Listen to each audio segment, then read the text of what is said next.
he getting that, about the, he's getting that, on the, Discovery Channel talking about aliens and stuff. Okay, I know I seen it. That's what I'm saying. I know, I seen it. I heard him all the time about dinosaurs. Oh, he's coming with the mouth.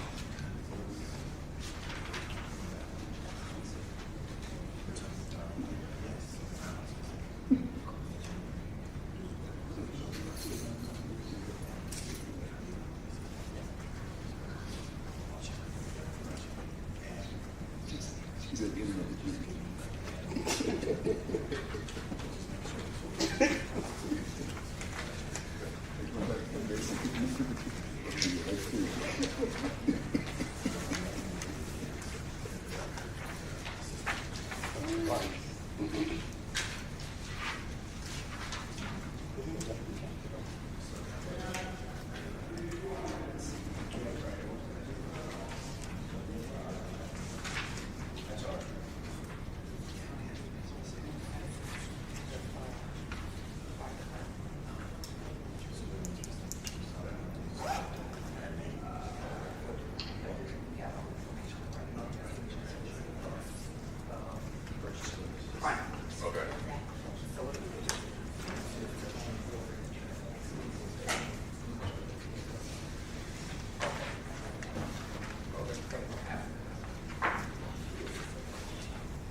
All right.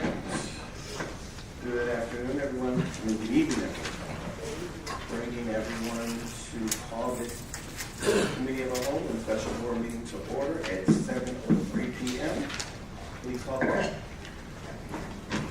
Trustee Williams. Here. Trustee Sanchez. Here. Trustee Jones. Here. Trustee Ousley. Here. Trustee Smalley. Here. Trustee Brandon. Here. Mayor Booker. Here. Quorum present. All right. Trustee Williams, if you could open us up with the invocation and pledge of allegiance.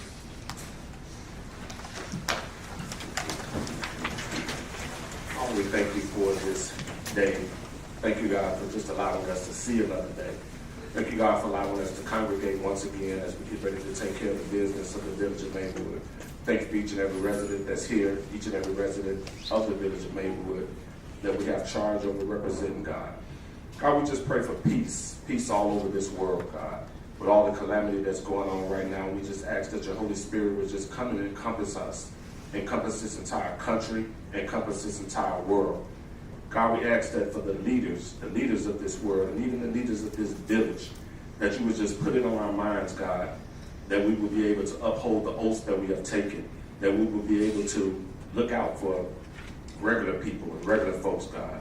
In your mighty name of Jesus, and as we work our meeting tonight, God, we just ask that you add a sense of decorum. Stretch out your hand of compassion, stretch out your hand of comfort on our village. In Jesus' name we thank you. Amen. Amen. I pledge allegiance to the flag of the United States of America and to the republic for which it stands, one nation, under God, indivisible, with liberty and justice for all. All right.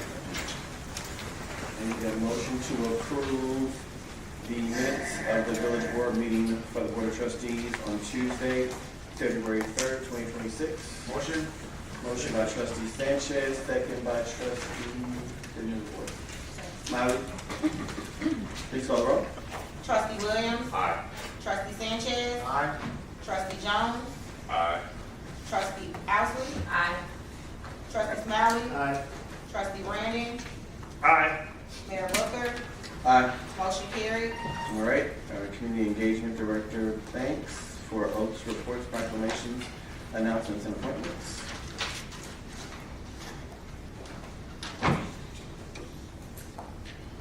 Good evening, Mayor, Board of Trustees. Good evening. Residents. Condolences. The Village of Maywood extends condolences and prayers to families in our community that have experienced a recent loss. The family of Mrs. Lucinda Cooper, longtime Maywood resident and mother of retired Sergeant Corey Cooper from the Maywood Police Department. Stephen Scott, longtime Maywood resident. Upcoming events, International Women's Day Expo hosted in partnership with Delta Sigma Theta Sorority Incorporated, and an educational day of self-care focusing on mental health, wellness, healthy lifestyles, fitness, and healthy food vendors on Saturday, March 14th from 10 a.m. until 3 p.m. at the Maywood Masonic Temple, 200 South 5th Avenue. This is a free community event. Proclamation in honor of Women's History Month from the Village of Maywood. Whereas the Village of Maywood recognizes the month of March as Women's History Month, established in 1987 by Congress to celebrate the contributions American women have made to strengthen the nation since its inception. Whereas Women's History Month honors women of every race, status, and ethnicity who have challenged the social and legal structures that have kept women's labor underappreciated and underrepresented throughout our history. Whereas American women have been leaders not only in securing their own rights of suffrage and equal opportunity, but also at the forefront of every major social change movement in history, paving the way for future generations to enjoy the unalienable rights, duties, and responsibilities afforded equally to all citizens of the United States. Whereas each woman is extraordinary in her own way, proving that women working inside the home or outside in academia, science, technology, business, labor, governance, and more maintain a critical role in every sphere of society. Whereas when women succeed, their communities prosper. Now therefore, I, Mayor Nathaniel George Booker, and Board of Trustees do hereby proclaim March 2026 as Women's History Month, celebrating the theme, Leading the Change, Women Shaping a Sustainable Future. As a reminder, please visit the village website at maywood-il.gov and sign up for My Civic to stay abreast of all current and upcoming village events, as well as to receive village alerts. Thank you. Thank you. All right. Community agenda, finance management reports. Do we have any questions for items A through C on the finance management reports? Hearing none, we'll go to 9 for village president's reports. Do we have any questions in regards to village president's reports? I do. Trustee Green. So under the President's report, as it relates to S2 Grill and the training that was provided to the staff for, I guess, S2 Grill, I have several questions. So the first question is on the pertaining to the amount that's being requested. It appears that they're requesting $15,000 from the village. As it relates to training and development, I would like to know how many employees do the company have?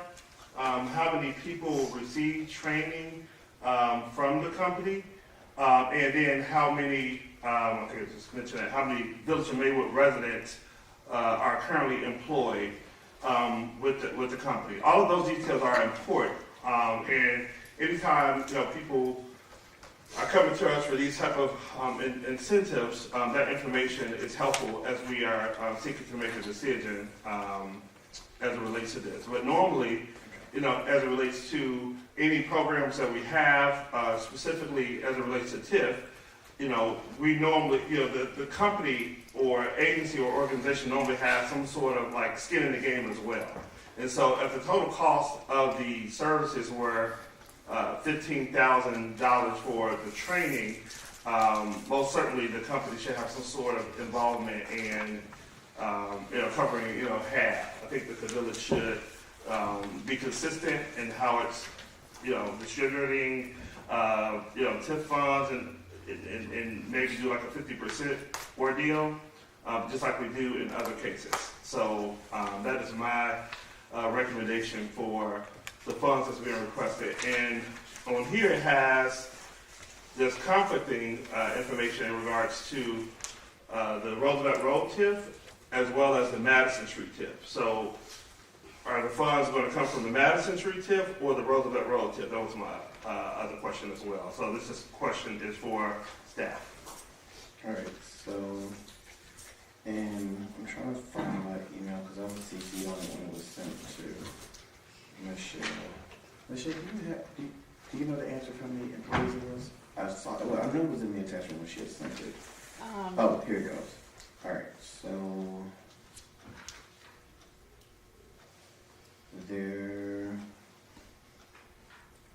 she gave a list of cashiers, line cooks, owners, dishwashers, general managers, but it doesn't say where they live. I hear you, Trustee. I guess the one thing I will say is remember, one, in order for S2 to actually open as a restaurant, they did a more than $300,000 renovation on that building. They did not apply for any of the business improvement program. Had they done that, they would be eligible for $50,000 in reimbursement. So I hear you. Maybe we need to add the training aspect to the business improvement program. I think this was just going off the fact that TIF funds can be used at our discretion for training of employees. So when we think about S2 as one of the businesses that we want to make sure stay open, we did not give them a class 6, 7, or 8 incentive to open. We did not give them any business improvement program funding to open, and they did invest over $250,000 to that facility. So this would be their first time of them ever asking the Village of Maywood for anything. But I hear you in regards to maybe this is something that we need to add as an option to the business improvement program. So my question is, to the members of this board in regards to setting standards.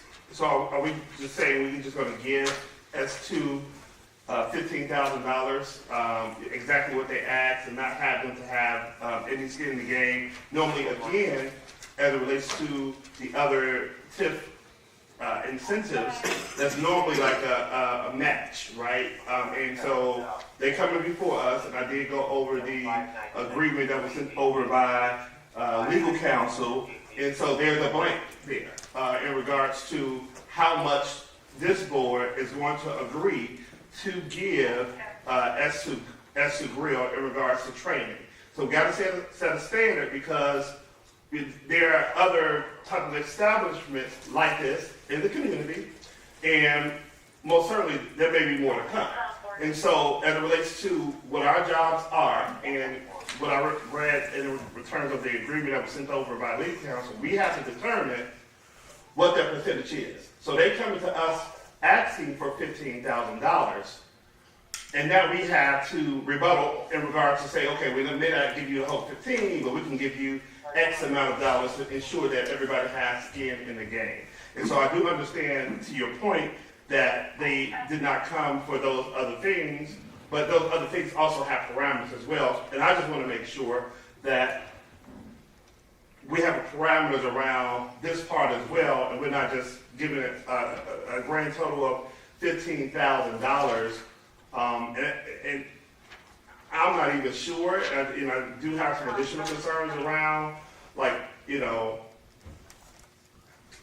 the Maywood question, how many Maywood residents they have. When we're doing stuff like this is a good time frame to vet those type of things. And so for me, I would suggest that this board, give them 50% of what they're requesting and not all of what they're requesting. And yeah, that was, would be my recommendation. Again, I would just reiterate, if they had requested a class 6 or 7, we would have had no reason to deny it because we've given it to other restaurants. So that $15,000 that they're asking for is maybe 1 year of the money that they would have saved from the tax savings versus 10 years of tax savings. And again, trustee, I don't disagree with you saying we should add training with parameters just like the business improvement program. But I'm saying since we have this request where we don't have an ordinance in place to jurisdict it, but we do have the capability as a board to do it through the TIF funds of the Roosevelt TIF, because they're on Roosevelt, that it's a business that's going into their 3rd year. They did a training. They are well within their right to ask for this. Again, they could have requested up to $50,000. They didn't do that. They could have asked for a class incentive. They didn't do that. So I just want to say, this is their first time in 3 years asking for anything. So I just want to, I hear what you're saying, as in we need to look at, do we add this to business improvement, or do we create a training program for the businesses? I hear you. And I guess I'd like to see if my board colleagues have any idea or suggestions or recommendations as it relates to this particular item. Mayor? Trustee Jones. So this particular grant that they're asking for, these resources, is there a rule of thumb? Like, have we just given, are they the first ones to ever ask? Because I remember when we were doing ARPA resources, and I think some of the feedback that I got from my co-chair was that there needed to be criteria, because otherwise businesses will just apply and throw a number out there. When we were looking to kind of get grants, there was well, what makes this business, any more, more special or different than any other business? So I think to the degree in which whether we just do it now, I don't know if it's half or something, but there should be some sort of rule about what's stopping any other business from doing that. And to your point, maybe they haven't received any other incentive from the village. I know they've gotten in terms of the newsletter, I don't know what value we put on that, but they've gotten some marketing from from the village, as any other business should. But they've gotten whether it be social media or through us paying through our newsletter, through the residents, they have gotten some recognition. So just to be fair, I guess my thought would be, we should just figure out what that is. Is it all of it though? And then if that's the case, then what basis will we have to turn down anybody else? I think to answer your question, the fact that they are in a TIF and the fact that they are a business that provides training to keep sustainability and profitability for the TIF, based on the fact that they did renovate an old building, it did raise the EAV of the TIF. That to me is just my logic why I would say yes. I think, like I said before, I think we could look at adding this to the business improvement program. So maybe we look at adding it as a training mechanism as well, up to $50,000, based on if it's a brand new opening of say ADW equipment when they did the full renovation, maybe they had some training that could have been done. But again, I would say as a business that could have asked for $50,000, that they can't ask for now, but they are asking for 15, is still to me less than what they could have asked for. Mayor. Trustee Brandon. Yeah, so at this time, I would like to make a motion. Trustee, we're just in conversation. This isn't to vote on right now. Wait, was that? I thought this was for... This is committee as a whole. Omnibus agenda, you would just pull it from omnibus agenda, and then we would vote on it after omnibus agenda.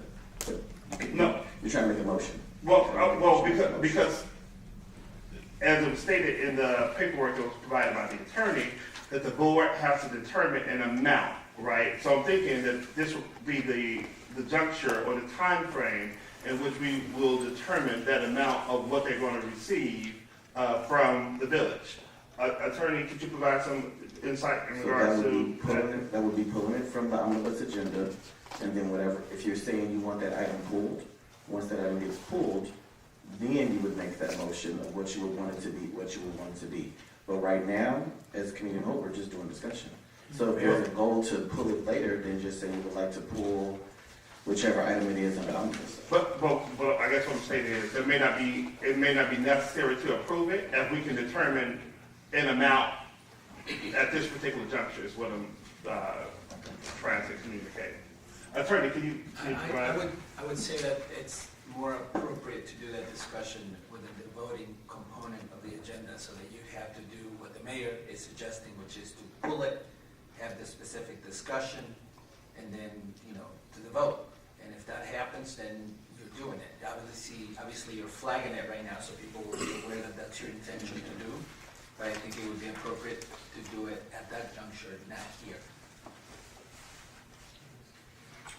Mayor, I kind of disagree with that. I'm sorry, Okay. Trustee Sanchez and Trustee Jones. Williams. Oh, Williams, I'm sorry. Can we, for future requests, set parameters? Yeah, that's what Can we go and instruct staff or whomever? the same way that Michelle, when they went through the parameters of establishing the tiers of the business improvement program, we could just simply do a consensus that we would like to see EIS create a tiered parameter approach based on how many employees you have, based on how many live in the village of Maywood, to create that same type of tier for training. I'm okay with that.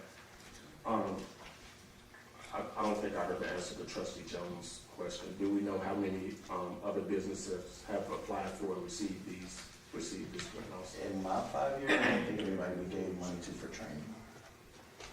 Like I know we've given the business improvement program for renovations, equipment, but always knowing that training was available. I think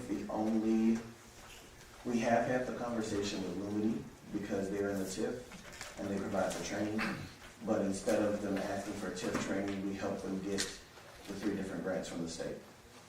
Mayor. Trustee Brandon? Yeah, and normally this particular type of incentive is utilized for major industries that are going to be a huge job creator in a village. For an example, Cintas or Edna Plywood. And so that's why we had not seen a lot of small businesses apply for it, because normally it's for businesses that have a great potential of creating, a lot of jobs for, members of the community specifically. And so, that's the other, caveat as well. And I, did read the attorney's memo in regards to it's allowable, but normally you do this sort of thing for, major companies that, I don't even know how many employees they have that are employed in the village of Maywood. Are they training, because they have a South Side location as well? Are they training people from the South Side location and from the Maywood location? So all of those, to me, and most certainly the number of Maywood employees, that question about how many, live in the village, work for the company, is a concern of mine when we are dealing with these type of resources, because we want to have some sort of return on our investment as well. And so, that's my other deal. And so that's why I was just saying that the ideal situation, and whenever we approve it, should be 50% of the amount and not 100% of what they're asking for. So, Mayor, Trustee I guess I can ask this question to Trustee Brandon. In the time that you've been on the board, do you know of any businesses that we've given this money to for training? Because you keep saying normally, so I need to know, do you know of any businesses we've done this for, and how many?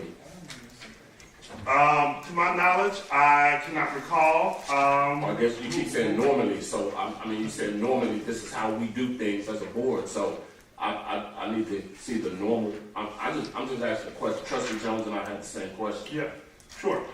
So it has been explained to me in regards to funds as it relates to training that normally it's larger companies that apply for it who are creating major opportunities for residents in the village.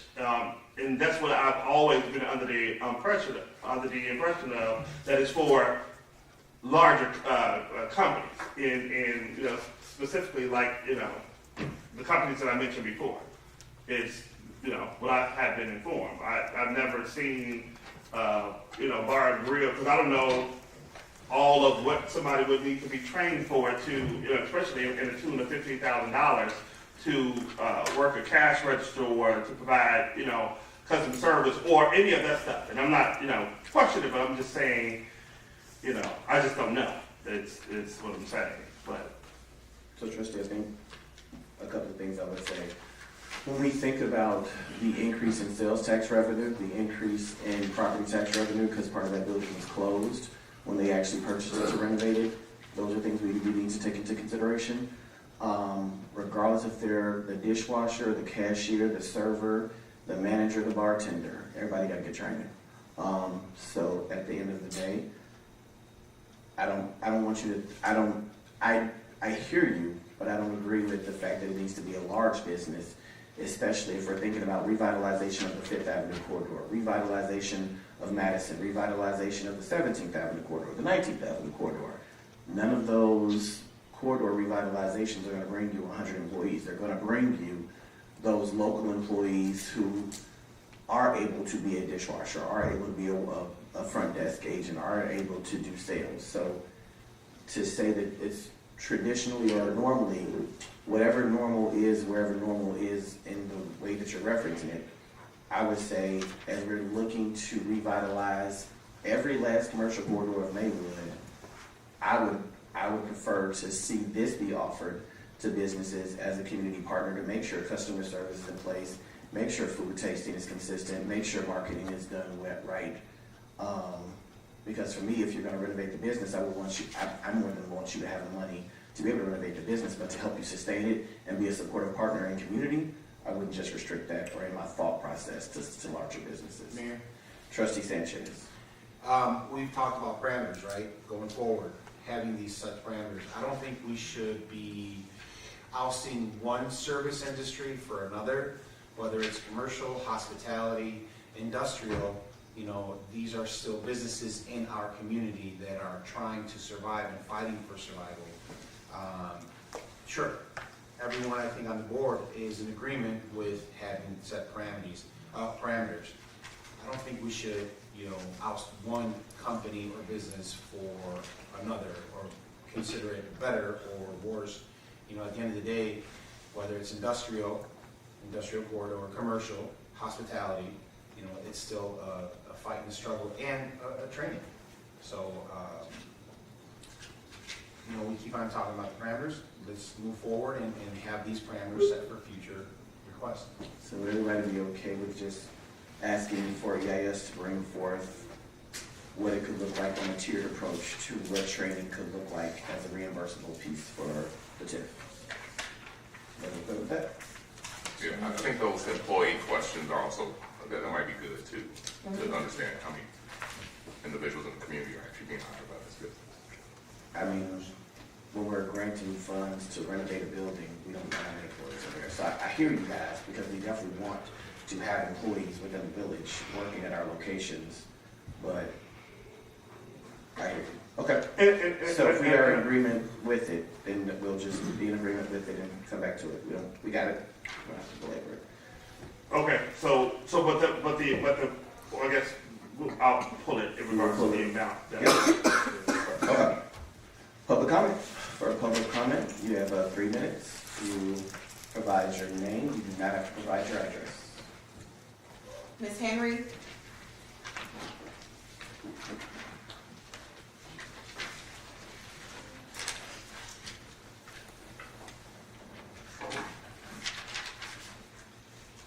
Good evening, everyone. Thank you. Good evening, ma'am. The reason I'm,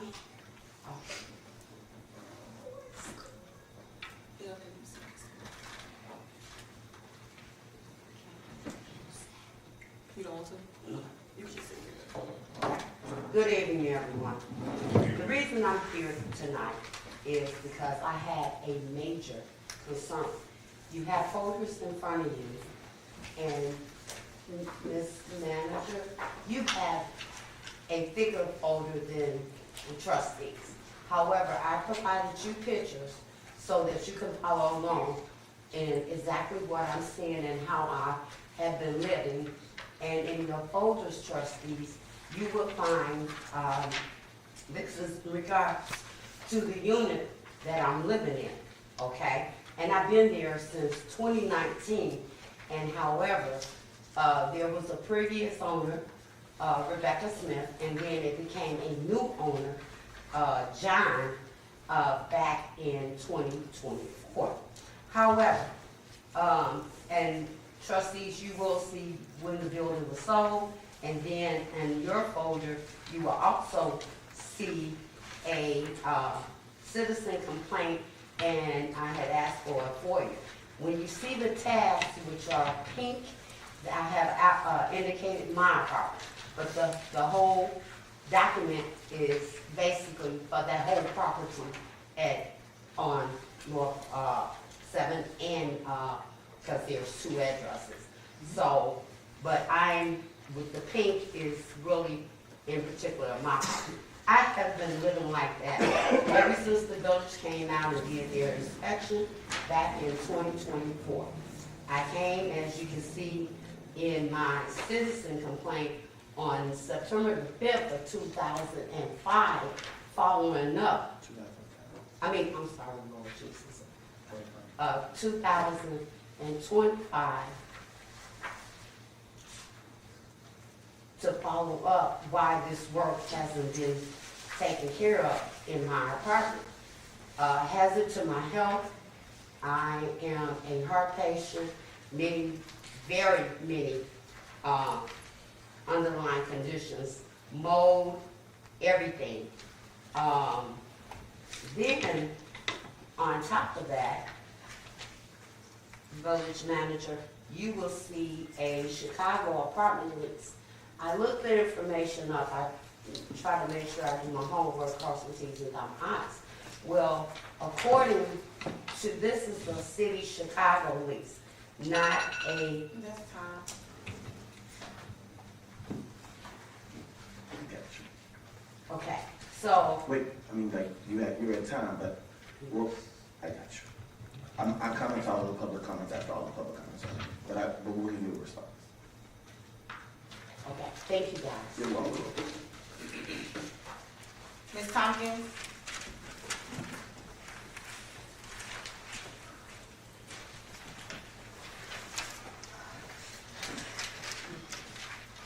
Good evening.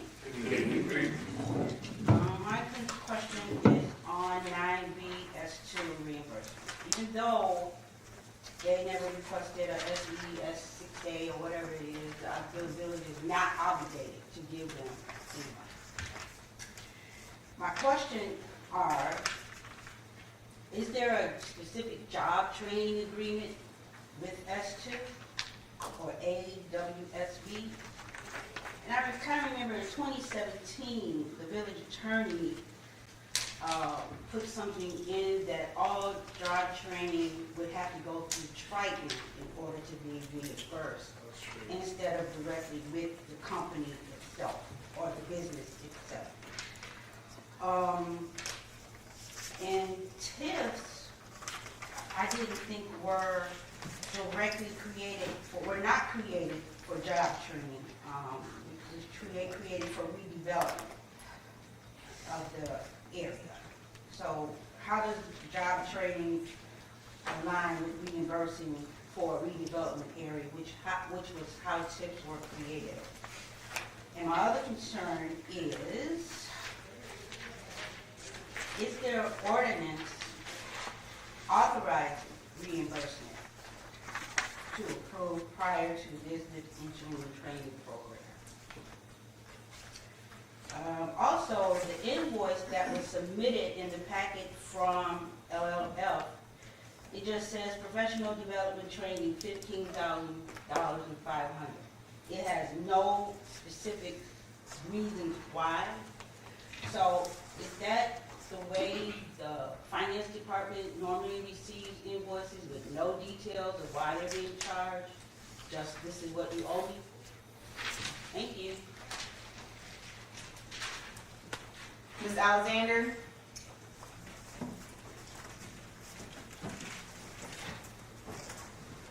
Good evening. I'm here, Peggy Alexander, representing Peggy Alexander and Maywood Voice. I am the editor of a newspaper.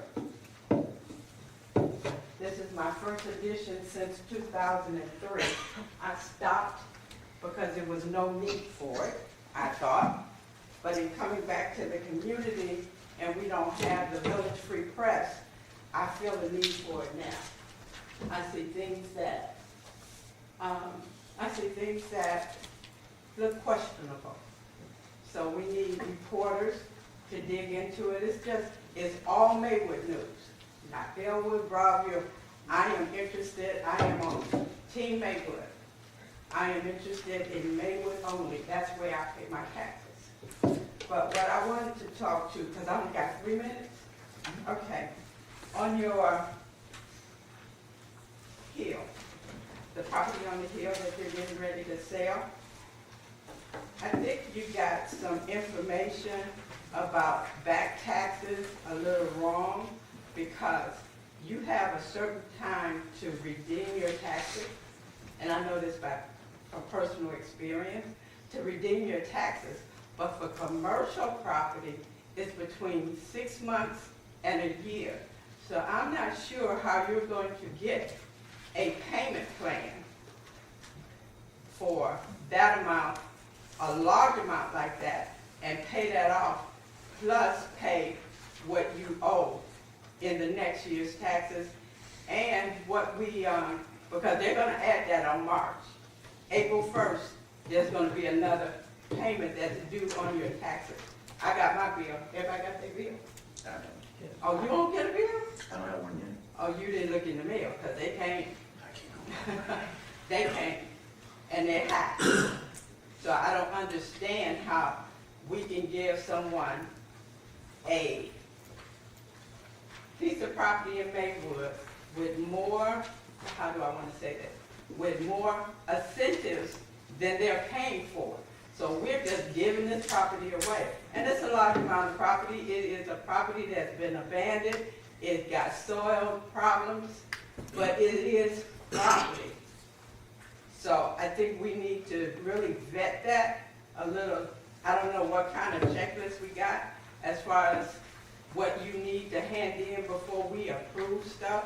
I know at one meeting you guys approved it because someone said, well, they got to give us this. But you approved it. So if they don't give it to you, what happens? The next thing I wanted to talk to, just listening to you, as far as talking about the 15,000.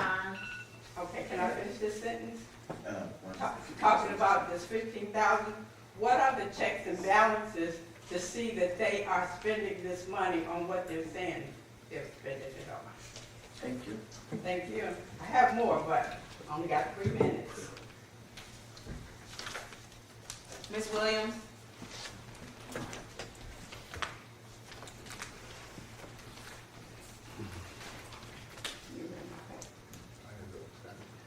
Laura Williams, why is there a bill sent to the attention of Mayor Amy George Wilson dated January 21st, 2026, in the amount of $20,000 for My Village Project Technologies of Jacksonville, Florida, submitted for the payment by Lysandra Banks, Director of Community Engagement. The purpose of the request is described as community education platform development by Covenant Project and cities addressing fees, fines, equity, TAPE.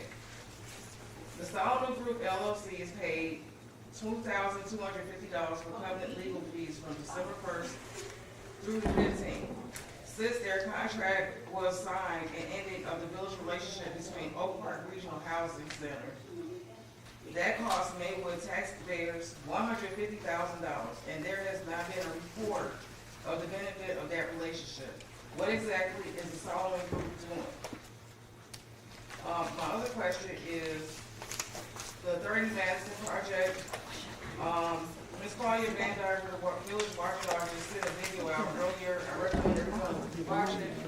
And the EPA, the Planning and Zoning Commission recommended that an EPA phase 1 needs to be done.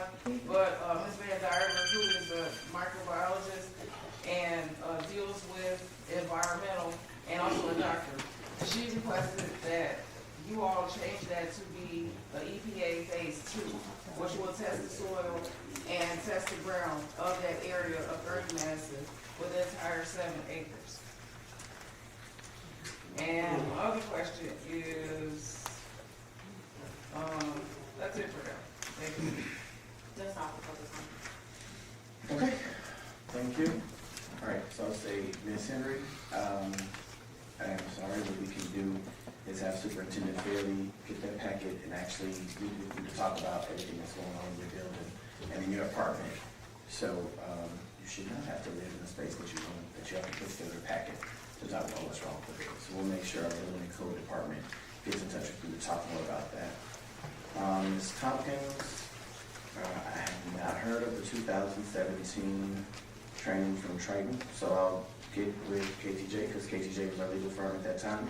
So we'll pull together and see what language that actually says and if it was ever actually adopted in an ordinance. Because I really quickly just looked at some ordinances, just searching Triton, and it's not there. So I'll see what that memo or whatever that was. You said TIFs shouldn't be created for training. I think TIFs are created for revitalization and stabilization. So I think training and ongoing continued education is a stabilizing way to make sure that the TIFs don't go bad. In regards to the S2 grill, what we can do is, since we're asking for staff to come back with a recommendation for us in regards to what the tiers could be and should be based on the business, we could simply ask them to give a more detailed invoice so we can actually make a better decision than we can ask them for how many employees. It's not, I think, the reality is the training's been done already, so it's not like they're asking for the money to do the training. So we can hold this off into the next board meeting and find out more information and maybe have S2 come and talk about the training that we did. Ms. Alexander, congratulations on the voice. When you talked about 30 Madison, Here I am. So when you're talking about 30 Madison, I'm pulling from your conversation because it was kind of mixed. But you're referring to the new buyer of 30 Madison and their other properties because you kept saying the taxes there. I'm like that. So you're talking about the taxes at the cigar, you're talking about the cigar cost bar. of the Puros, Yeah. right? Mm-hmm. So what the board has before them is 2 years of the taxes that have been paid since that meeting. And then you also have it where they are already on a payment plan. So it's not like they're asking for a payment plan. They have a payment plan in place that I'm not doing that for. So I would say, one, when I look at Casa de Puros, that has actually been a business going on 3 years now. And that was 2 blighted, empty locations that they revitalized and poured $100 million into. I think we take consideration into that. When we also look at, for this specific project of the golf range, this has been a process that they spent over $200,000 on to get here, and they have been working on this for the last nearly 3 years.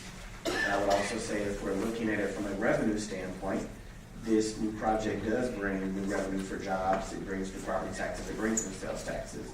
So my hope is that you would give them the opportunity to show that they can make both businesses last for 3 years and plus.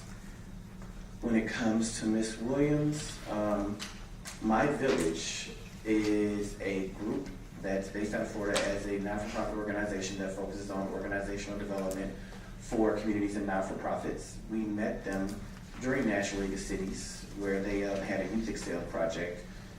They have been focusing on cities addressing fees and fines equitably, which is another project that came from the National League of Cities. So they are working in regards to the Covenant project, putting together the different cohorts of what's working to actually atone for the loss of that Black generational wealth when we lost those homes to property taxes. So that's what the My Village project is doing. So because it is an initiative and a focus of cities addressing fees and fines equitably, as well as cities inclusive entrepreneurship as a focus, that bill would have come from Ms. Banks because it's part of the community engagement department.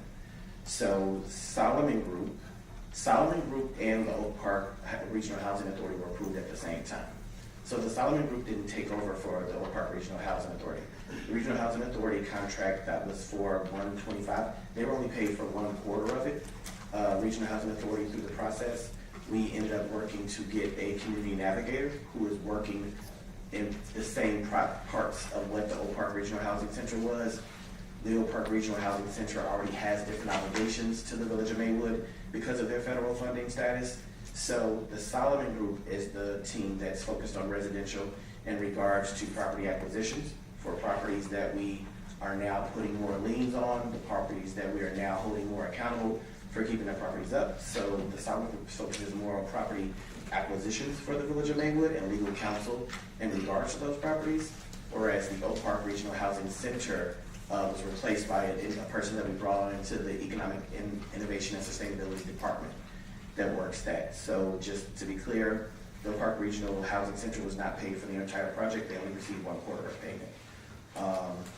And then I hear you in regards to phase 2, but that is not something that has been recommended or required by the state, federal, nor the company who actually has done the inspection. But I hear that the resident can request and make a recommendation at any time. All right? With that being Forgot one. How, do we have checks and balances to see how they're spending the money when you give them the $15,000? I'm assuming you're gonna give them the $15,000. No, I said that earlier. So I think I addressed it when I was addressing Ms. Thompson. Realistically, we're asking for staff to come back with a tiered approach of what we would do for training, just the same way we would do for businesses. What I said was, realistically, looking at it from the standpoint of they've already done the training, so it's not like they're asking us to pay for the training. Let them come and explain to us what the training was. Let them come give us an update in regard to their business and how they've been a community benefit and impact to us, and we'll take it from there. That's what I said. I think you said you also want to look into the training thing too. Yeah, and so also in looking at, when she was saying something from 2017, whatever language that is, it's not in our ordinances, but if there's an ordinance that would, or if there was language or a memo in place, then KTJ was our law firm at the time, so they should be able to pull that up. All right. Anything in the village president's report? All right. Hearing none, we'll move to 13. No reports. We'll move to village agenda items. And then 15 omnibus agenda. So we need to pull 15E, which is the Metropolitan Alliance of Police Union. I'm sorry, did we skip Did we skip what? the village manager's report? No. Didn't say anything when I said it. Well, yeah, I have something on the village manager's report. All right. Which area? So that's the,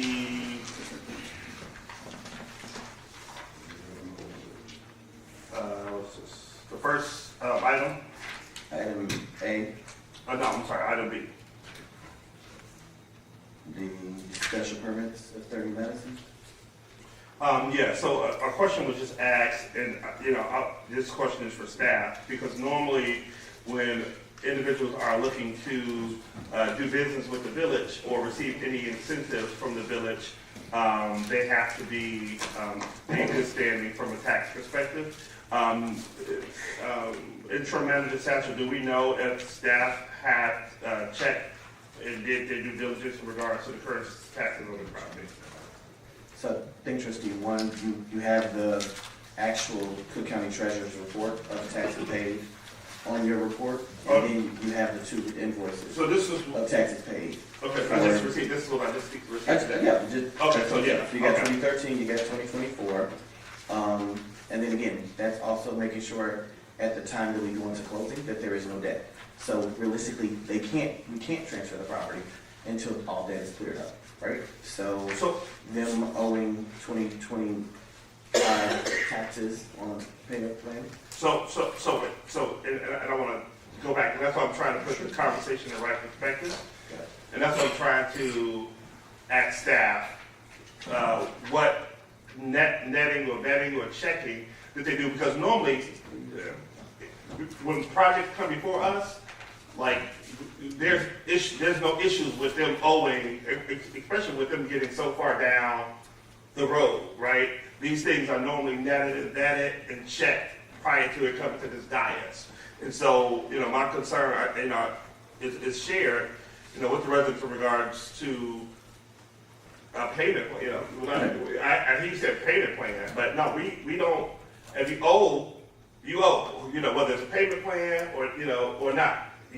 We don't normally get this far down the road with somebody owing the village and then wanting to purchase property directly from the village of Maywood, right? And so if they purchase the property from someone else or another entity, but as it relates to purchasing property from us, we normally make sure, because if a business, say for an example, if a business is applying for a liquor license or they're trying to get TIF money, none of that can even happen.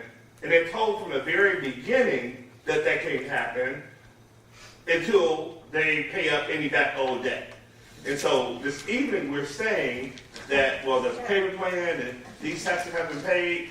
No, I guess what I'm listening or hearing from is there's no debt owed to the village of Maywood, which is a question we normally check off in the very beginning of the process, not at this late in the game. And so when I'm here, they on a payment plan. That doesn't satisfy me, at least, in regards to, somebody being on a payment plan. They owe part of the money that they owe the county, a portion of that they owe, like, the village as well. And so, and that's our way of being able to get what's owed to the village by, having those parameters in place. And so I just, again, to intro Manager Satchel, what due diligence did this staff do in regards to, I guess, verifying this prior to it coming to the board? So trustee, just for clarity, there was no debt when this first came to the board in 2023, right? So when it first came in 2023, he had just opened the cigar lounge. So to say the due diligence of staff at that time, there was no debt at the time that we agreed. Like when we went to closed session, we agreed to the sales price. So for the last 2 years, they've been going through the EPA, the noise variance, the traffic studies and all that, the over $200,000 that they put into this project. At the time that this project was agreed to and staff started working on it, there was no debt because he had just opened the cigar lounge. So staff wouldn't have had anything to flag. I just think that with just the amount of time that this whole, it should have been re-reviewed then, right? Because of just the gap in between. The last time this board heard something from this particular developer as it relates to this project, that's a lot of time. So we should have just made sure that prior to it coming to this board, that there was some netting and vetting happening, and it's not like, oh, it's a surprise to us that they owe like taxes. In any organization, it's an ongoing process, right? Things just don't end up in front of us without somebody checking to make sure all of those different things are in place, are in order. Because now like I said, we're moving down the road. Somebody would have been able to catch this when it came back to us just recently, is what I'm saying. Trustee, but at the end of the day, they wouldn't go into closing. They wouldn't be able to go into closing. So the staff's due diligence would have been, okay, this is an offer that's being made to the village. What say ye, board? Board said yes. Staff has worked with them for over the last 2 years to get everything done that needed to get done. Ultimately, even with everything in place, they still cannot go into closing with debt. So the debt will be cleared by the time it gets to closing. So that will be the checks and balances for staff. Yeah, I just think we're putting the cart before the horse in regards to how things should be operating. We should not be this far down the road and someone is owing, us money essentially, and things are not in the clear, from a tax perspective. It's just, what I'm saying. Okay. All right. Anybody have any questions in regards to the village manager's report? All right. Hearing none. There was no questions in regards to the village attorney's report. There were no comments. I want to go back to, I know we're moving fast. I want to, well, slow us down a little bit if I can, because we move fast. I do have another item, I believe. So the board packet is sent out on Fridays.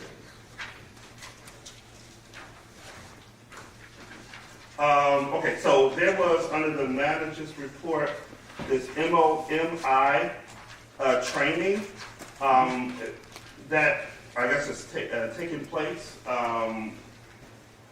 Ms. Satchel, are you familiarized with this training company? It's the same Dr. Shears that did our training. So when we had the board retreat that Dr. Shears was at, this is her company.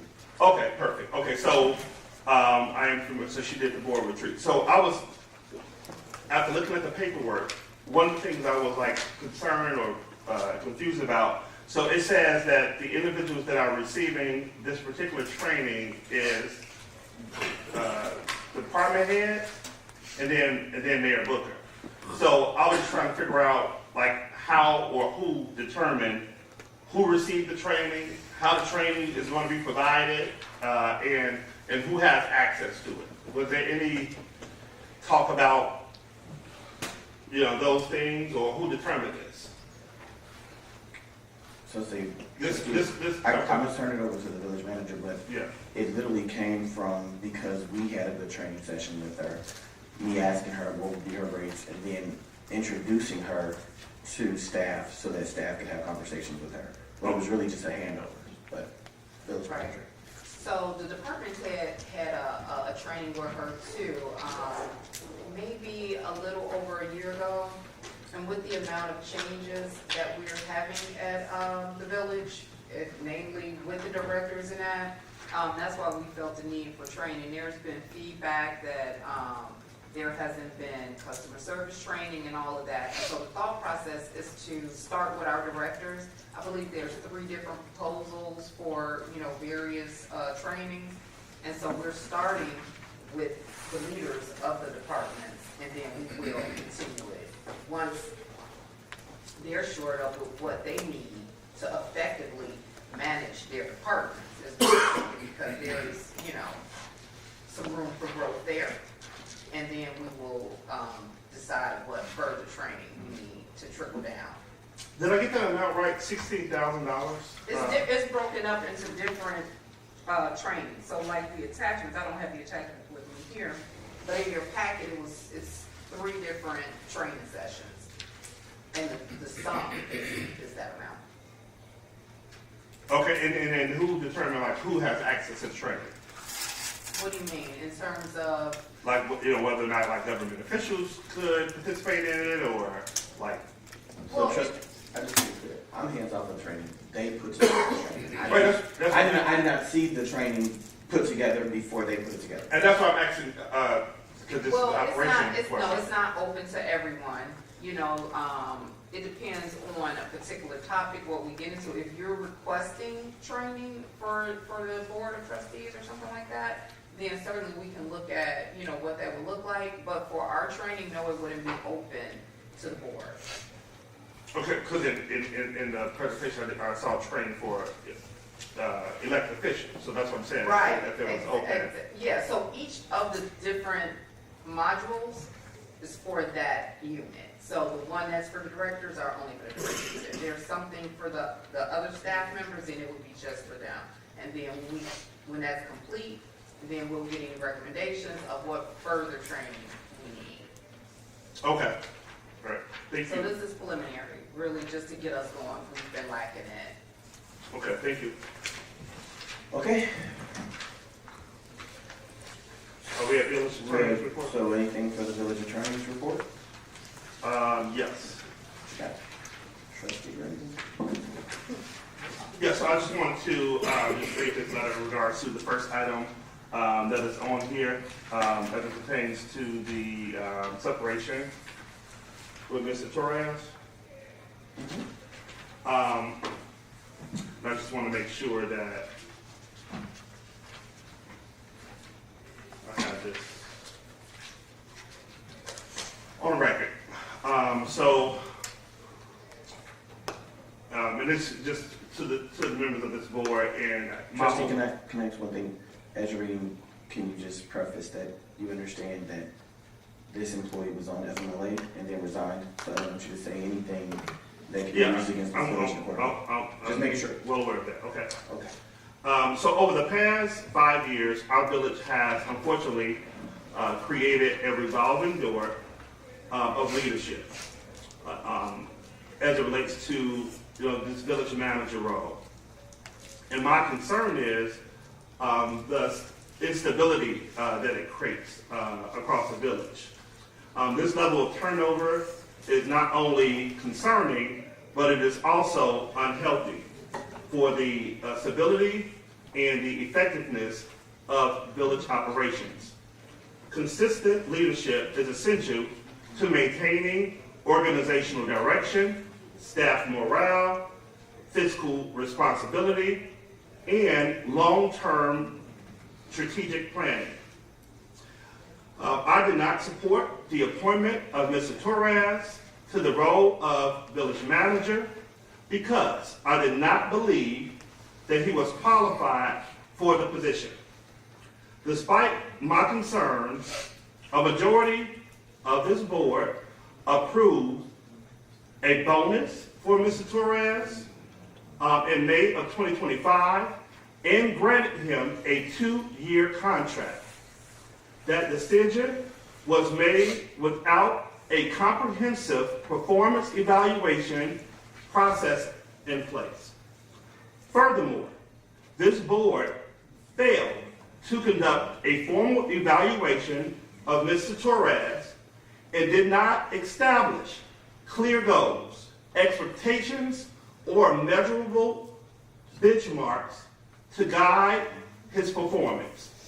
Without defined objectives and accountability standards, it becomes difficult for any manager to succeed, for the board to fairly assess their performance.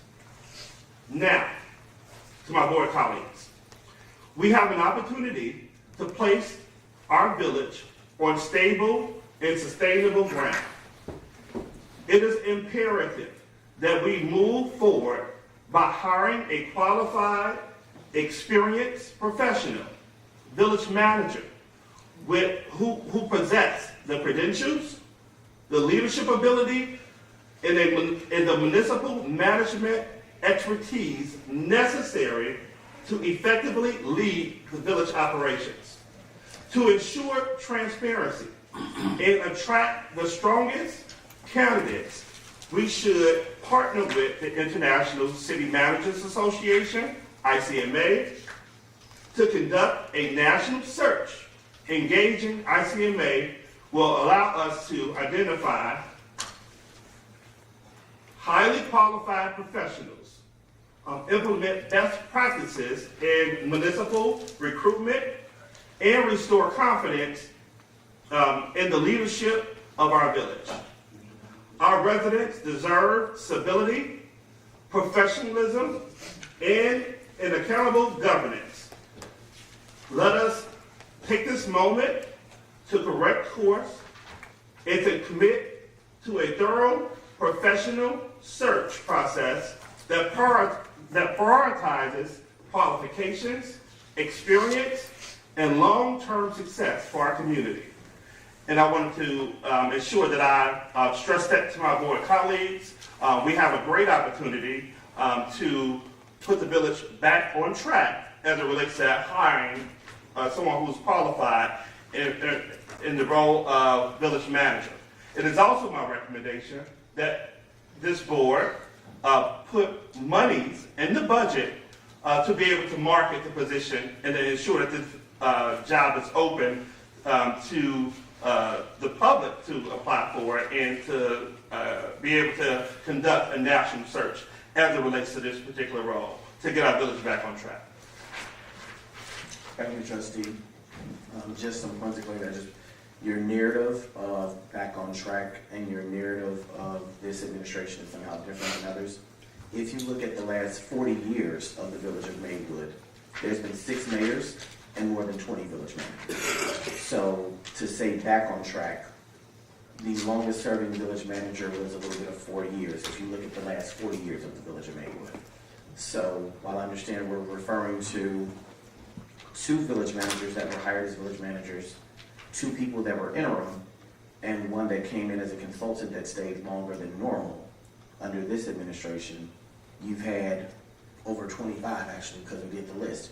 Over the last 6 mayors, you've had over 25 village managers. Just want clarity on that, to stay back on track, and as if there's this loss going on. We've achieved safer community, more economic development, more sales tax under this administration than previous administrations. So to stay back on track when Maywood is showing that we most certainly are on track, I think we need to just be mindful of the narrative that we're trying to paint. Mayor.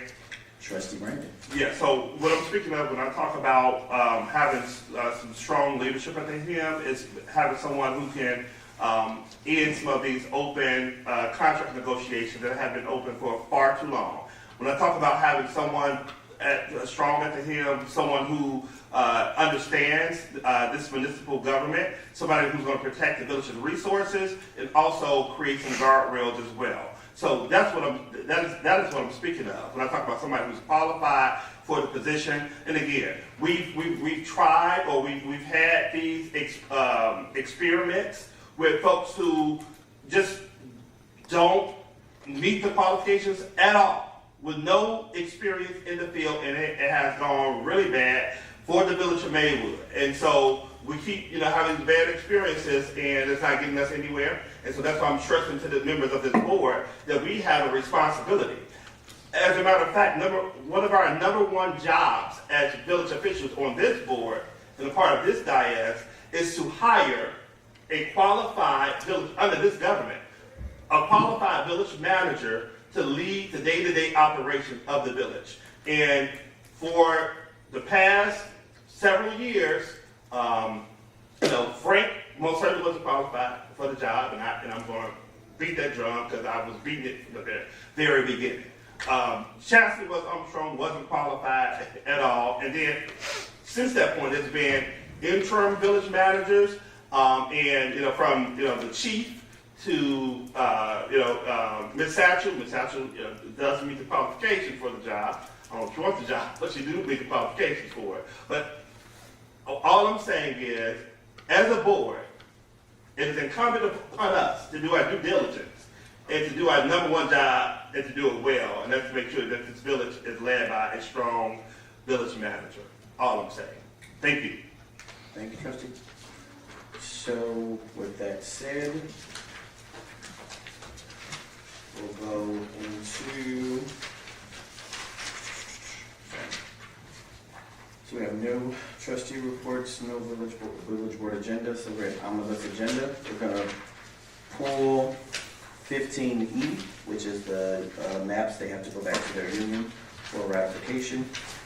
We'll pull 15K so that staff can come back with the recommendation of the tiered approach of training and actually get the business owner here to talk about what they've experienced within the village of Maywood of a staffing energy, and I think that's the one thing that I Page 2, please. So we'll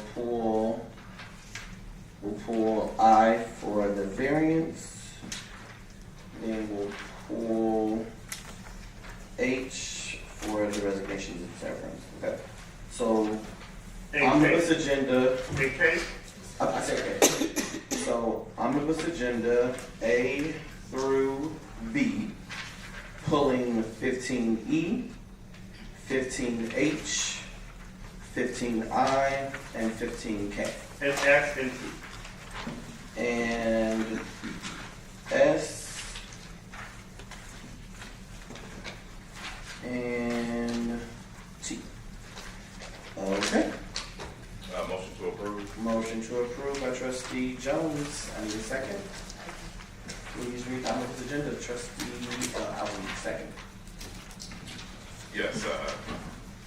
A, motion to approve the monthly financial report in the amount of $2,833,960.33. B, motion to approve the warrant list number 200569 dated January 31st, 2026 in the amount of $1,488,346.26, and warrant list 200570 dated February 25th, 2026 in the amount of $1,546,419.27. C, an ordinance authorizing the creation and issuance of a Class E liquor license, temporary license to sell or transfer liquor on municipal-owned property, 2025 Maywood Fest, August 29th through August 1st, 2025.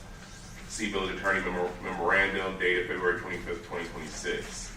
D, a resolution authorizing and approving the execution of and the filing of an application by the Village of Maywood for a project to be funded under the Community Development Block Grant Program for the 2026 Community Development Block Grant Program year 2027 CDBG Roadway Improvements Project, 18th Avenue from Harrison Street to Winfield Scott Park. So we're going to pull EF, a resolution authorizing the filing and prosecution of a demolition action relative to the abandoned, unsafe building located at 305 South 11th Avenue, Maywood, Illinois, and approving and authorizing the expenditure of general village funds, or other available funding sources. G, a resolution approving an agreement between the Village of Maywood and the Edwin Hancock Engineering Company for furnishing of professional engineering services for the 2026 roadway, water main, and parking improvements project in Maywood, Illinois, and for the appropriation and expenditure of Madison Street, Fifth Avenue Tax Increment Financing District funds and Water System Enterprise funds to pay for the preliminary design and construction engineering services related to the project. We're pulling H, we're pulling I.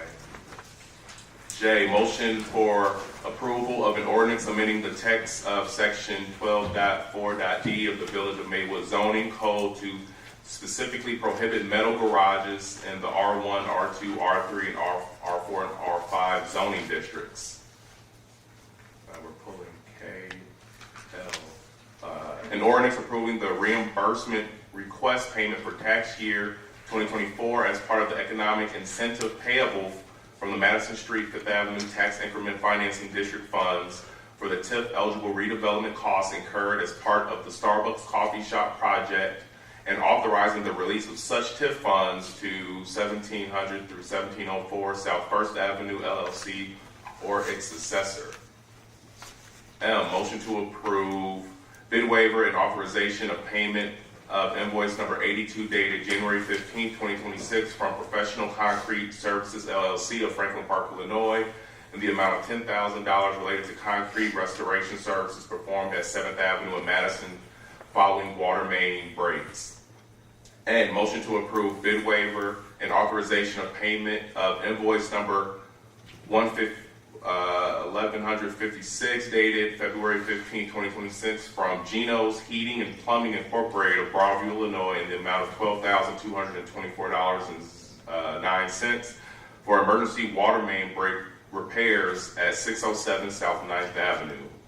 O, motion to approve bid waiver and authorization of payment and invoice number 11559 dated February 15, 2026 from Geno's Heating and Plumbing Incorporated of Broadview, Illinois in the amount of $21,988.58 for emergency water main break repairs at 9th Avenue in Harrison.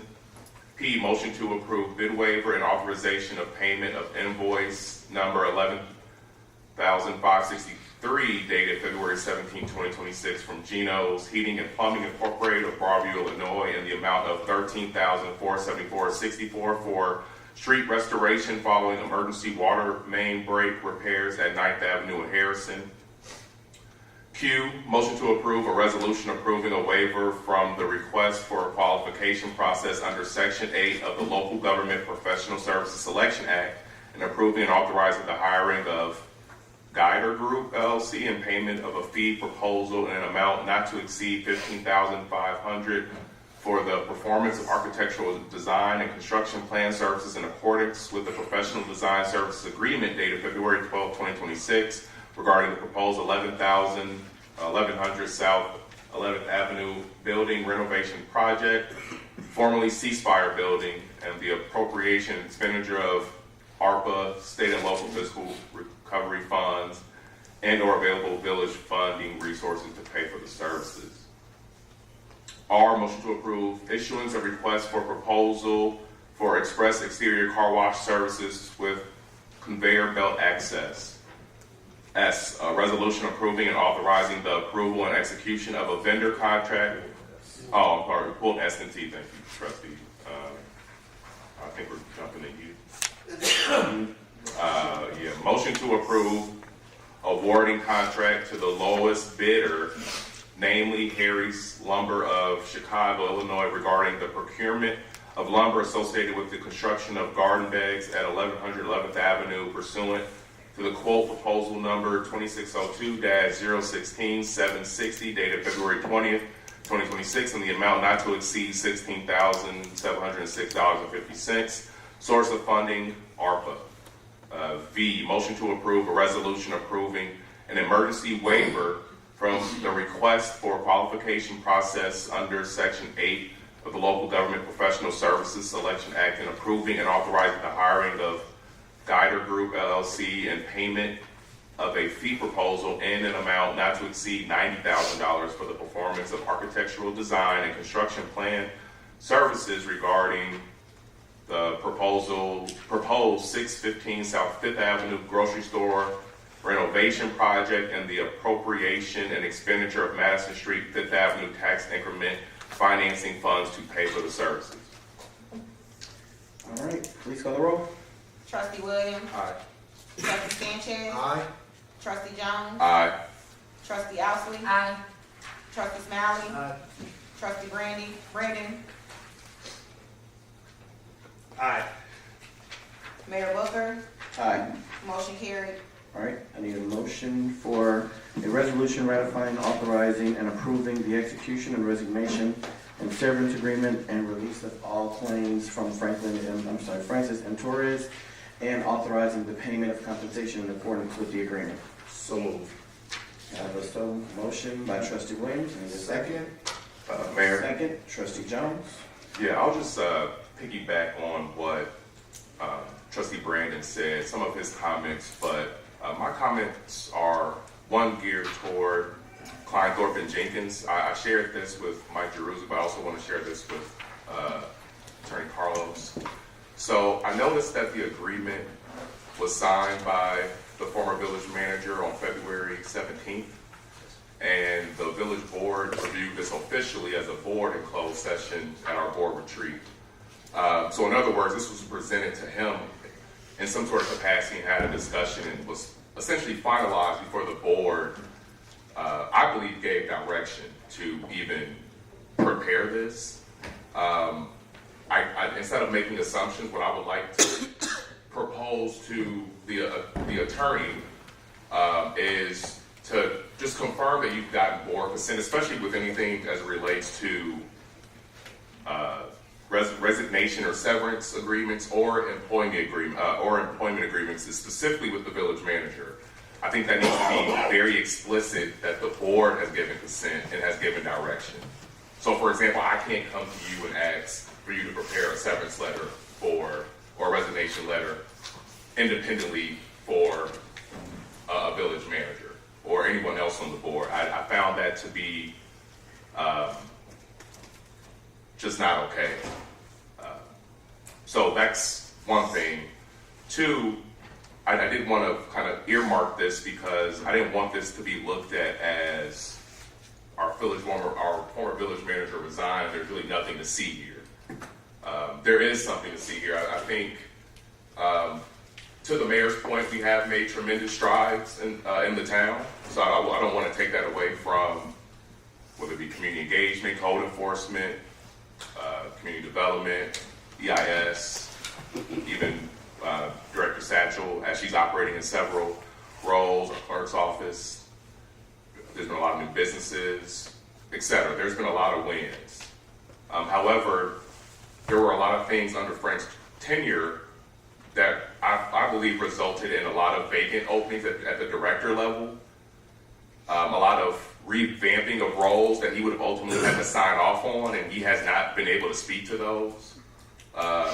What I believe he somewhat enabled and did not stick up for the trustee committees and commissions when I went to him and asked for him to stick up for them and to ask staff to support them.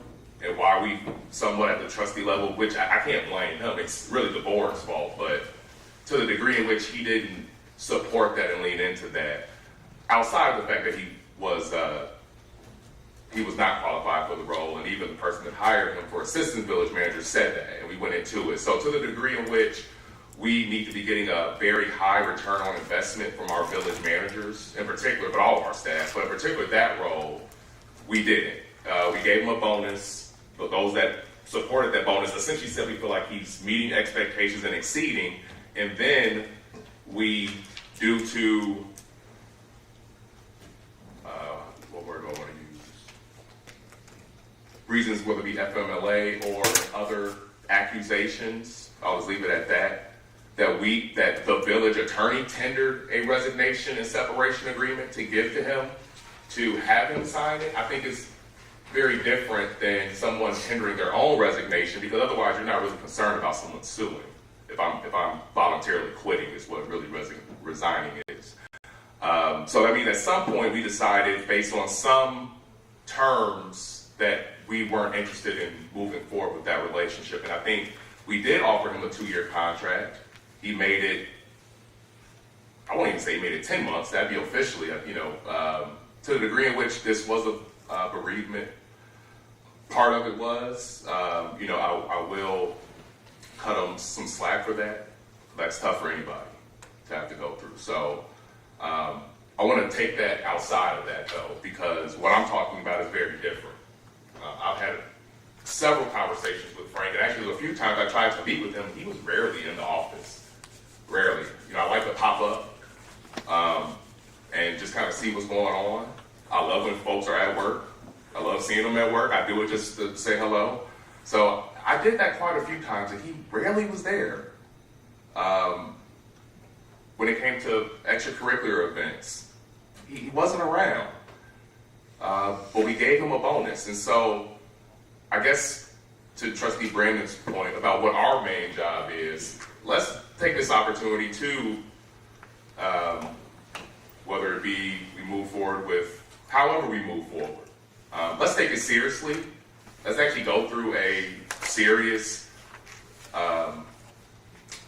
process where we do kind of talk about our goals and objectives. And I think, actually, I'll move my comments for Board of Trustee comments as it relates to the committees and commissions. I want to talk about our board retreat. But I did want to pause there because it was worth pausing and saying, this is really village newsletter worthy.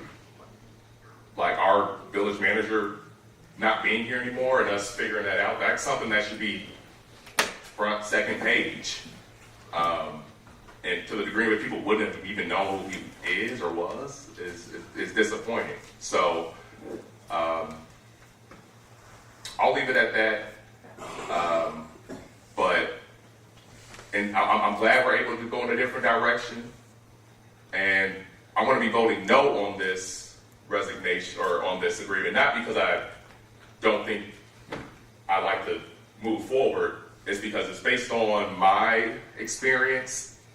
I wouldn't have given that extra month or whatever, that April that we're extending for health benefits or income or whatever. I wouldn't have supported that, just based on my personal experience. I will say one thing, though, just to give him some credit. He did pursue, as far as some of that park, the Connor Heights Park and some of those other parks, he did see that through. So, that was one thing I did put on as a goal. He did see that through. So that's about it, though. The fact that we have 3 or 4 major departments without department heads, and he hasn't been here for many reasons. And before he even left, I was just disappointed. And I think the board should feel, in some ways, that we make the best decision. Here's when we can reflect. Like when we, sign these type of agreements and move forward. Here's a time for us to reflect on, okay, did we do a good job? We were elected to do a certain role. So these are the times where people say, we should reflect and say, yeah, this wasn't it. So that's my comments. Thank you. Please call the roll. Mayor, Trustee Brandon. Yeah, and I just want to state for the record why I will be voting no on the matter as well. I do not believe that Mr. Torres deserved extra dime or another dime from the residents of the village of Maywood. He sat at home on FMLA, can't go into all of the details on it, making a full salary, making his full salary to sit at home on FMLA. But yet, we think it's a good idea to give him additional benefits, for a job that he was not doing, neither was he showing up for. And so, part of our job is to protect the village and its resources. And this evening, that's exactly what I plan to do by voting no in regards to giving him any additional benefits as he's on his way out the door. He was a disservice to the village of Maywood and its residents, and not a good return on their investment. And so that's why I will be voting no as it relates to Mr. Torres receiving any additional benefits from this village. Thank you, trustee. To be clear, when we say any additional benefits, his package is the hours of overtime, the hours of vacation that he accumulated already. We don't have a choice, but legally. No. Trustee, you responded, Yeah. I'm giving a response. Yeah. So when we, again, narrative, right? The only thing he is asking for in his resignation is an additional month of insurance, Yeah. which he could have done through COBRA. But either way, to not have to go through the various different lawsuits that we've seen in the past or currently from other employees, a month of insurance versus months and years of legal, I wish him the best. God bless. Mayor. Trustee, Well, no, that kind of answers. My question was to the village manager, but I think that kind of answered it. yeah, there is no special package that was drafted by legal. It's literally staff accumulated from a finance department, an HA department. How many hours does he have due? How much pay does he have due? And that became his package. The only thing extra is the 1 month. Just want to be clear on that. Yeah, Mayor. Everything else is legally required. Yeah, and Trustee. yeah, and the 1 month is extra. I got you. So any. You said any and every, but you know it's only that. So that's what I said, and the other thing that I'm not entirely sure about is, and I did ask some, HR professionals, people are familiarized with FMLA. Normally when you go on FMLA as well, like I was under just the impression that you had to utilize any sick days or any birthdays or any other days you have that's out there. So I just wasn't concerned about that, but the bottom line is anything extra from the village of Maywood, he did not deserve an additional month of insurance. He should have went through COBRA. Trustee Williams? Aye. Trustee Sanchez? Aye. Trustee Jones? No. Trustee Ousley? Aye. Trustee Smiley? Trustee Brandon? No. Mayor Booker? Aye. Motion carried. All right, we need a motion for the approval of an ordinance approving special use permits and variations for the proposed golf driving range facility, live entertainment venue on property at 30 Madison Street, Maywood, Illinois, 30 Madison Street, Incorporated. Need a motion? Motion. Motion by trustee Sanchez. I need a second. Second. Second by trustee Ousley. Mayor. Trustee Brandon. Yeah, the reason why I will be voting no on this particular issue is because there are back taxes that are owed from this particular developer. The other thing is the suggestions or the recommendation from the Planning and Zoning Committee are not taken into consideration. I was in attendance at that particular meeting where there was two things for us to highlight this evening, which was the phase one, which is what they requested. The other sticking point was the whole parking plan as well. With the amount of traffic that this developer is expecting, I didn't think that those two things to add to this agreement was too big of an ask from this board.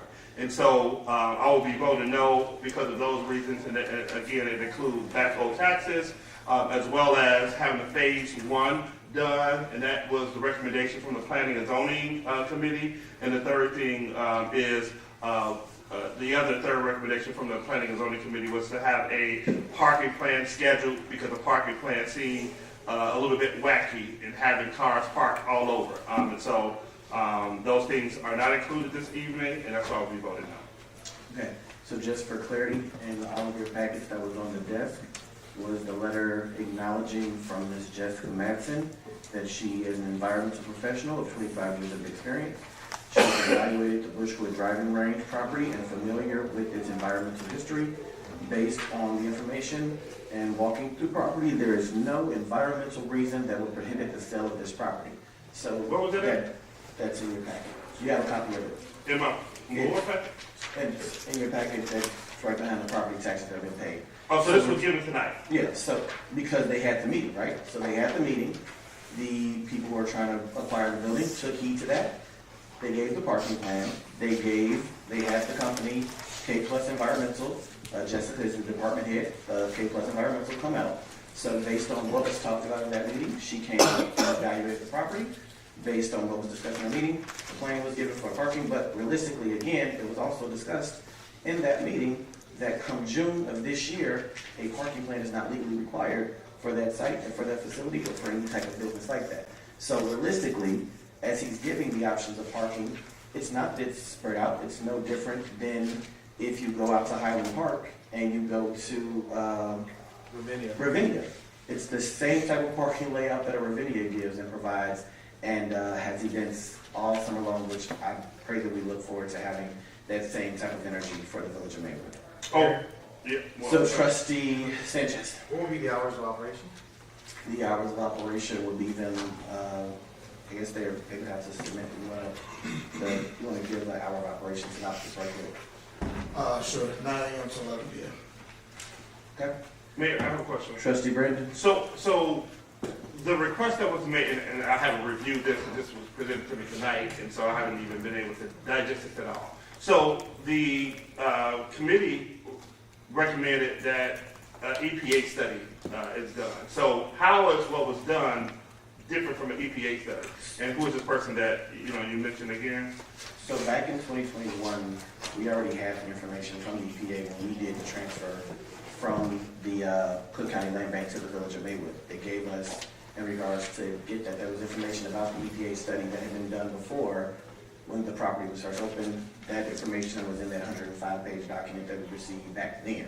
So they are asking for additional steps, one, that are not being recommended nor required from state, county, local, or actual environmental companies once they look at the case for what it is, because it's a clay cap over the facility that's been there.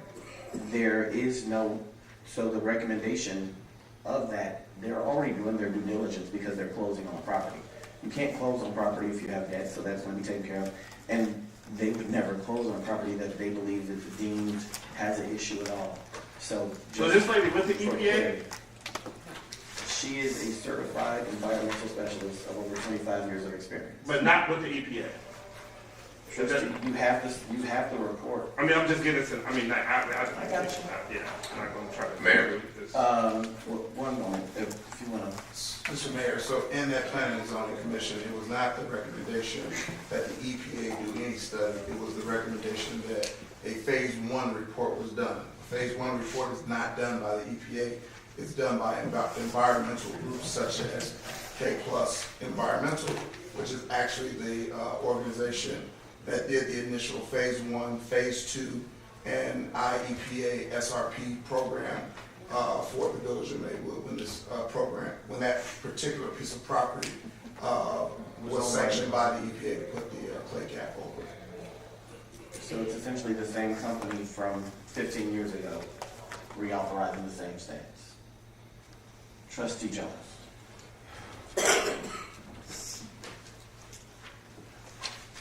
I hope, in a lot of ways, I hope my gut feeling on this as far as the sustainability of this is wrong, that it's sustainable. I think it's going to pass. But one, I think a couple things. One, from the village's standpoint, I would have liked to see someone from staff kind of talk more about the economic viability of this, not just coming from your personal stance, but also from like economic development. From what I had heard, originally the recommendation was to, and it would have been very cost or capital intensive, was to completely remediate that space. That kind of got ditched because I think that wasn't a popular recommendation, but I mean, I think that was due to what I picked up on this was this business is going to be twofold. So on one hand, it's going to be a golf range. And if it was strictly a golf range, maybe I could get past the environmental component. What I think is going to evolve to is like a overall event space, and which I don't necessarily have a problem with, but I thought it was fair that the planning and zoning wanted to have, and if this is phase one, this is somewhat underwhelming, just someone to actually literally go on the grounds and assess the whole property if we're gonna have people there for live music, eating food for an extended period of time, just so we feel comfortable about it. The parking thing, which again, I'll speak in board comments, that came up as well. The parking thing, as far as the variant and using Forest Park, that may or may not work, but what I think ultimately is the fact that I think it's going to be this hybrid venue of park event space, and you're going to have people on the grounds for an extended period of time. I thought it just would have been nice to ease some concerns to ensure that those environmental extra precautions were taken. To the degree that cap, how far it extends, I believe, someone mentioned about what's the impact of, of weather, et cetera, to airborne type of things. I thought that was just fair. And then from the economic part of it, if you're guesstimating that you're going to have a bill of, $120,000 a year, I just find that to be a tough ask for any, not just this business. And I think this is a great thought, but I just think that's asking a lot of any business. And so I'm actually really under the impression that I don't think there's too many businesses that would be able to be sustainable on that hill. When we first got the property back, before we knew that we could sell it, we were thinking about keeping it on the municipal side and having what was the name of that? Enterprise zone type of space there, and using it as municipal space. And then it kind of evolved to, actually we can sell this, and then this came about. Again, I hope that I'm wrong, and I hope that it's successful. I'm gonna visit, but as far as just approving this in good faith, knowing that that's gonna be the type of uphill battle, I would have liked to hear village staff, like our economic development person, say, yeah, I also agree, based on everything that I know, that this can, I think this could happen. I think the parking is limited, and we've already know that. And the bays, as far as when I think about this space, I think about like Topgolf and et cetera, and this is very limited in that space. So I think once this starts going, this is going to be it's going to almost have to be converted into something else, so it can be functioning. That's just my guess. I could be wrong, but that's just what my instincts are telling me. So that's why I don't want to support it, just because I guess I'm a little bit gun shy in terms of things like Kroger and et cetera. I just don't want the community to get super excited about something and then we can't hold on to it. But again, I hope that you all prove me wrong. I've actually been really impressed. I think you've handled these meetings and the planning and zoning meetings very well. As far as some of these questions, they've been tough. So, to the degree in which Maywood will benefit, I'm rooting for it, but this is just I just want to be transparent about this is what my instincts are telling me. Please call the roll. Trustee Williams? Aye. Trustee Sanchez? Aye. Trustee Jones? No. Trustee Owsley? Aye. Trustee Smiley? Aye. Trustee Brandon? No. Mayor Booker? Aye. Motion carried. All right, I need a motion for a resolution approving and authorizing the approval and execution of a vendor contract for goods, supply, services with Genesis Construction Management, Inc. for a full roof replacement of 1100 South 11th Avenue, Maywood, Illinois, and authorizing the expenditure of village funds in the amount of $167,950. The motion. Motion. Motion by trustee Sanchez, need a second? Second. Second by trustee Owsley. Please call the roll. Question. Trustee Brandon.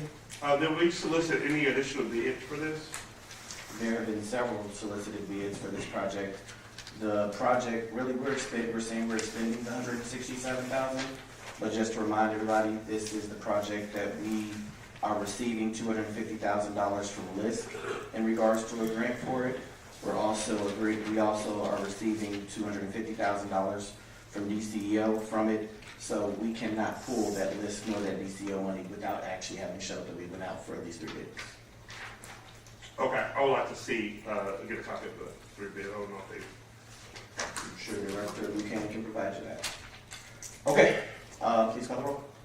Trustee Williams? Aye. Trustee Sanchez? Aye. Trustee Jones? The other bids are in the packet. Aye. Trustee Owsley? Aye. Trustee Smiley? Aye. Trustee Brandon? Aye. Mayor Booker?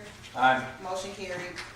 All right, T, we need a motion to approve bid waiver and authorization of proposals 1, 2, and 3 from Mind Over Matter Construction Incorporated of Chicago, Illinois for growth and development training for the village of Maywood and authorizing the expenditure of $16,650. Need a motion? So moved. So moved by trustee Williams, second by trustee Owsley. Please call the roll. Trustee Williams? Aye. Trustee Sanchez? Aye. Trustee Jones? Aye. Trustee Owsley? Aye. Trustee Smiley? Aye. Trustee Brandon? Aye. Mayor Booker? Aye. Motion carried. That completes all the bulls, so we have no new business. No, we do have new business. Just not a vote, not a motion. What you guys received from Director Satchel is the replacement of the fire department utility vehicle. So they have in place to purchase a more suitable vehicle within their current allotment. So at this point, to not have to have them wait another 30 days for what they're requesting, we're just trying to get consensus so that we would have this on the board packet and ratify it at the next meeting. So you have a full letter, you have the trade-in, you have the cash price, you have the Joe Rizzo Ford Lincoln information. And And this then you have the pictures of the trucks. manager's house. Yes, Manager Sancho. And this is currently already in their budget. yes. Okay. All right, so if there's nobody, he said we'll just put that on this agenda on the next work packet for ratification. All right, so no other new business, no other old business. Board of Trustees, comments and information. Mayor. Trustee Jones. Yeah, I wanted to share a few takeaways from our board retreat this past weekend. One, I appreciate everyone that could make it. I did learn a lot, in kind of typical Maywood board fashion. There were some exchanges, but I did learn a lot. I did appreciate everyone's time on that, seriously. A couple of things that came to mind that I did learn about, or I think we should give some more considerations to. So there was discussions about citizen-led and trustee-led committees and commissions. The mayor touched base on this idea of trustees supporting in some sort of fashion, whether it be a liaison or otherwise, some of these citizen-led committees. I think it'd be great if I have that list, but if we can get that out and actually have which ones that trustees would want to be interested in, actually assign them. But I also, in conjunction with that, because I don't think we actually got to that point, I think that's where we shut off, but also the same thing with the trustee-led committees and commissions.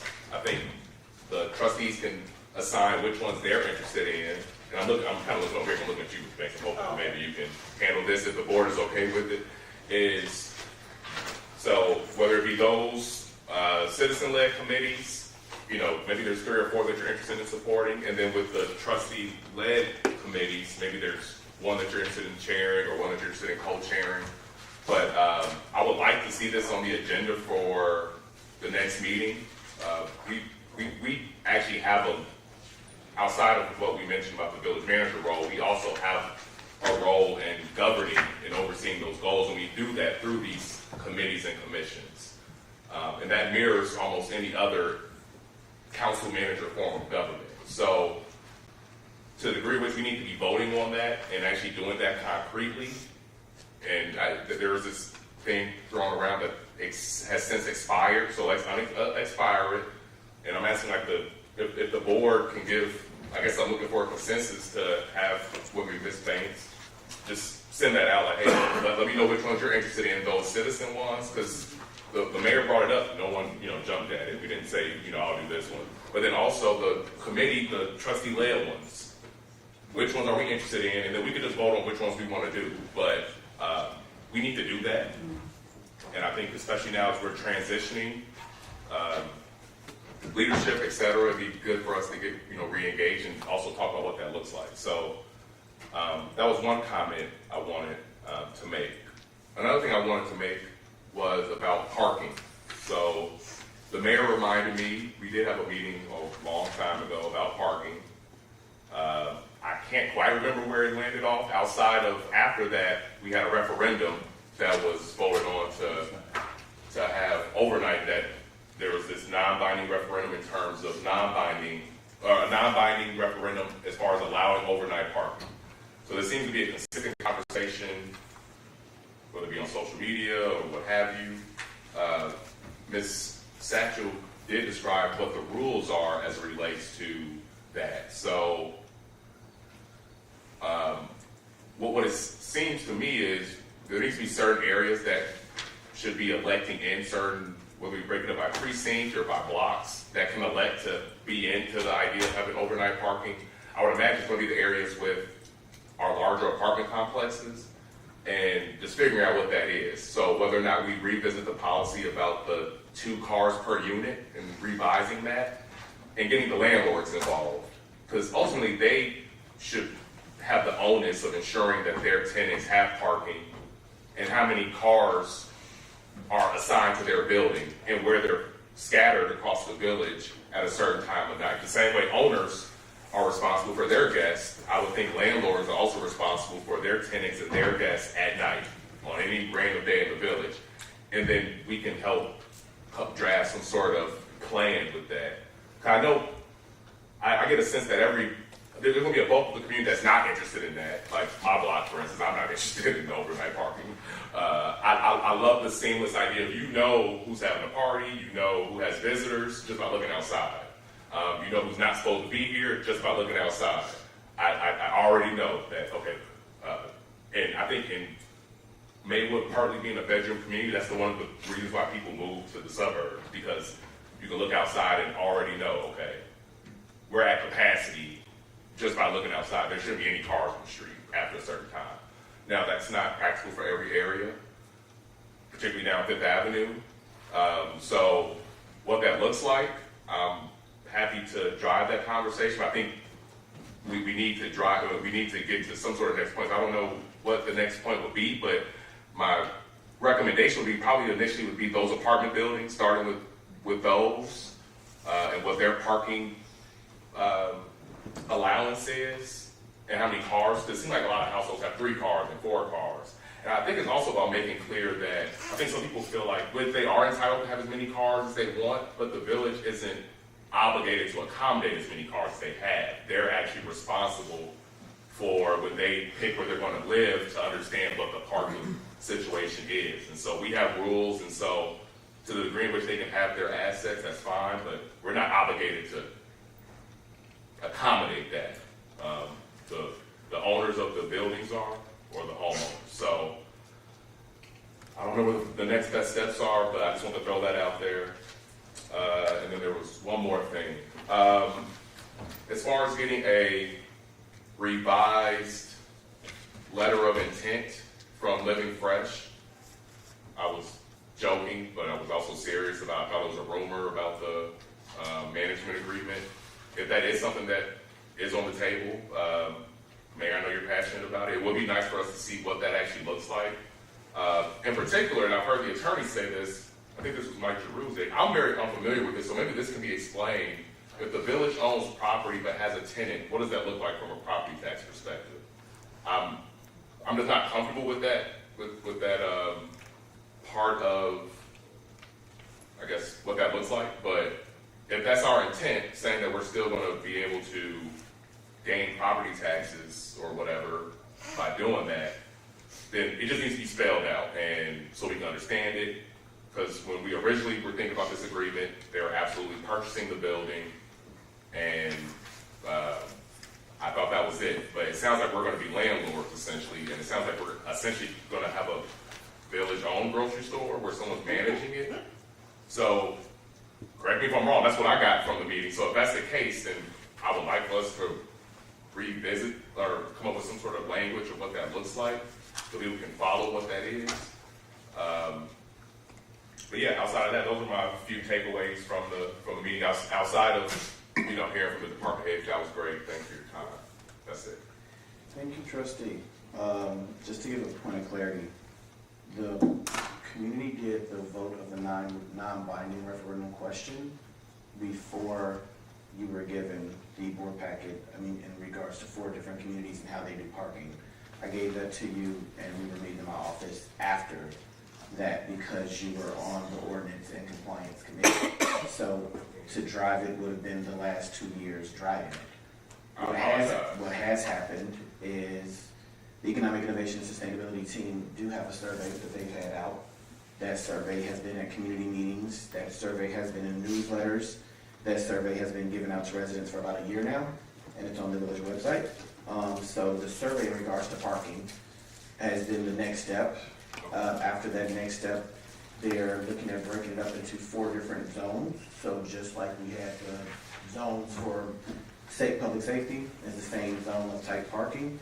So the meeting to talk about, as you saw, there were community meetings that happened last month, which was one talking about community advisory councils, and the other one was talking about community engagement. And you'll see that in the newsletter where those different meetings happened.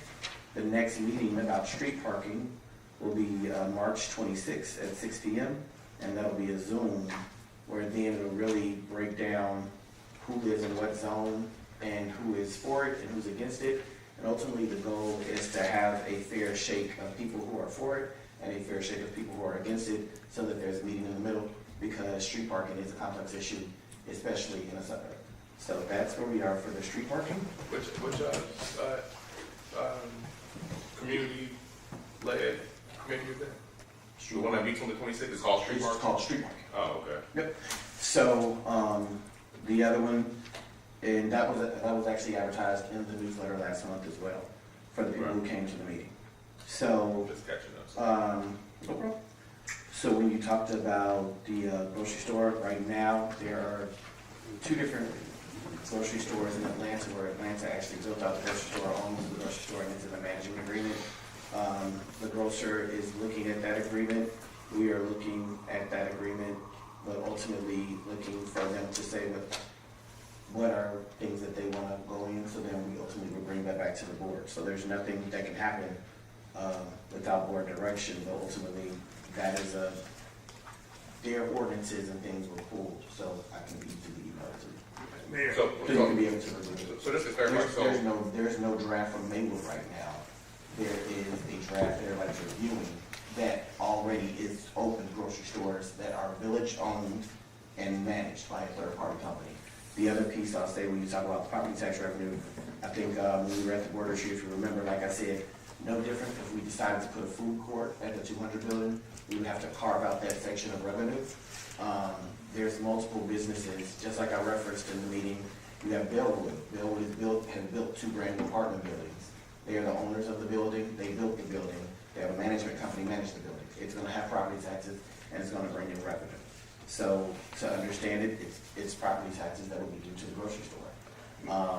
But ultimately, those conversations are going to be coming back to the board in regards to what direction we'd like to go in. Mayor. Trustee Brandon. I'm happy to hear those additional details because I was shocked or surprised to hear at the retreat that they were no longer interested in buying the building. Because I was under the impression that they were purchasing the building for the price that I think it was around $350,000. And so to hear that that had changed, and I think one of my board colleagues had mentioned that conversations had been happening, but they haven't been happening in this in this council chambers as it relates to the future of that store. And so, if plans change, normally it has to come, and I'm hearing what you're saying now, before this board to say, well, this is what the new proposal is. What are you guys' thoughts, or how do you guys feel about this new proposal? And so I haven't seen that at all, or heard really any concrete information as it relates to the current state, as it relates to the store, other than we received a grant to get the store ready, but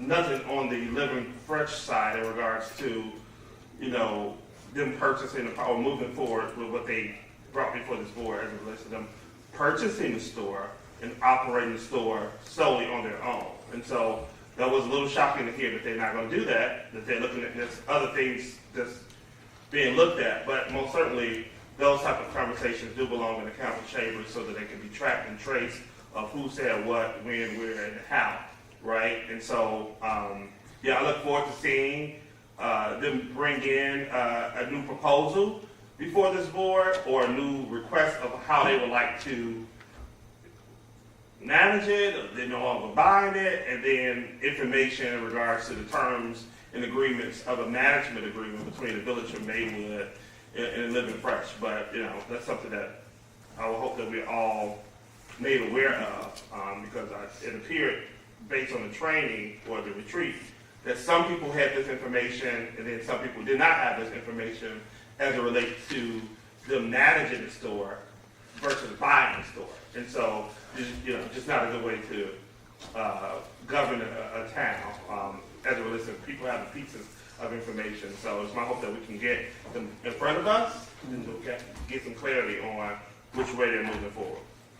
So just a point of clarity, that decision didn't come just from them saying, oh, we don't want to do this, we do this, right? So throughout the process over the last 3 years, where the Village of Maywood has worked with Living Fresh to go and seek state and federal funds, this really came from, I was at the U.S. Conference of Mayors. There was a presentation from Mayor of Atlanta about the 2 grocery stores that they took management of. And from that point in time, he and I had a discussion and conversation about it. And his conversation really was the amount of, you're going to give them so many different incentives. You're going to do so much with your TIF money of all the work to get the work done. You might as well just keep the building because it's still an asset that the village will have. And if you're getting funding from the state, it's really of a no loss to you. Why would you sell something for $350,000 that ultimately you're going to end up giving $200,000 something in incentives of some one way, shape, form, fashion? So if they ask for a Class 9 or Class 6 incentive to freeze their taxes for 10 years, that's a loss of revenue. If they ask for TIF money for the work that they want done, whether it be the parking lot, electrical, or plumbing, that's another loss in revenue. So ultimately, it came from that conversation. I asked them to send over what their contracts were and what they look like. That's why we don't have a proposal, because I haven't seen a proposal either, of just giving that to Living Fresh and not show they're reviewing it. We'll get the proposal. Once we get the proposal, I'll share the proposal, but I don't have a proposal to give you right now. So it's not as though other people are, the cart is not before the horse in this situation, as you say. It is literally, we spent $3 million working directly with Living Fresh to acquire these funds. Over that 3-year period, they are the contracting company that actually walked the building and put together that budget. Their architectural team, their build-out team, their project management team is helping and working with our staff right now on the renovation. So once we actually have a proposal, we'll have a proposal, but I don't have a proposal to give you. And right, and I understand that, but it's just like for, there's nothing for you to review yet, right. What are we talking about? And this is really like for future reference. So anytime any terms or someone is pulling out a purchasing something, staff, and it's really for. They didn't pull out, trustee, is what I'm trying to tell you. So, We're looking at an alternate option. If the option is for them to purchase for the 350 or for the 300, whatever we agreed on, then they'll move forward. The alternate option is looking at what that proposal looks like.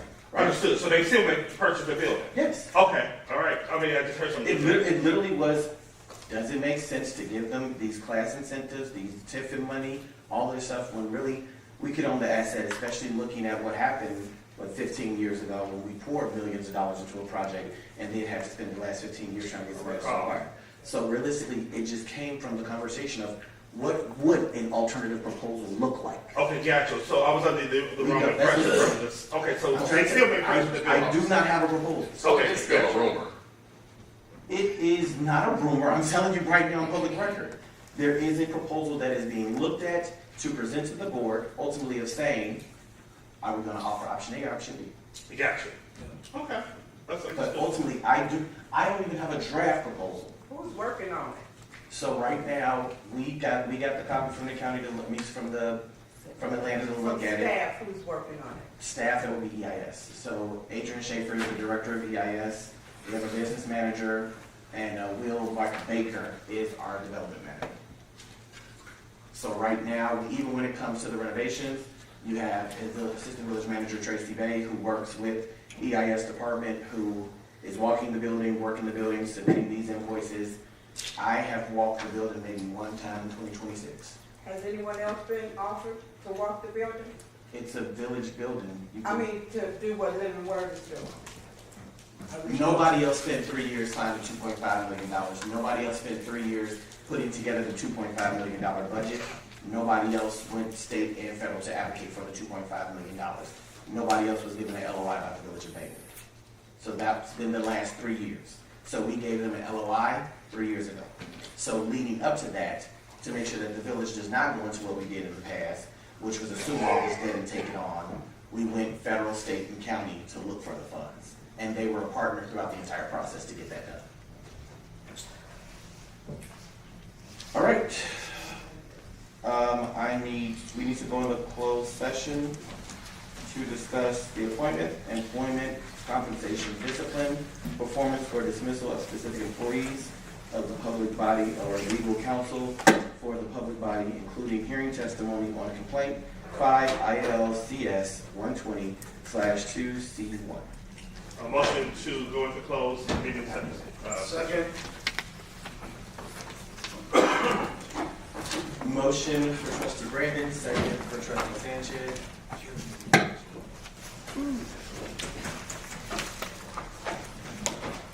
Please call the roll. Trustee Williams. Trustee Sanchez. Aye. Trustee Jones.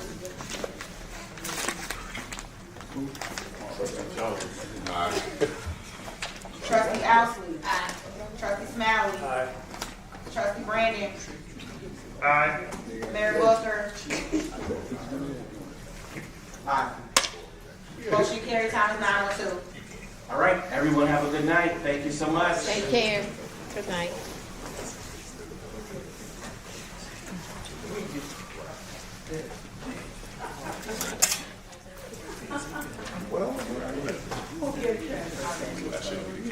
C. Yeah, all along, they all.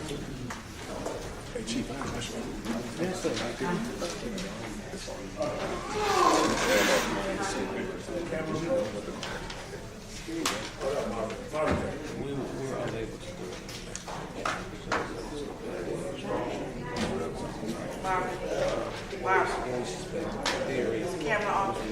Yeah, the question of whether molestation.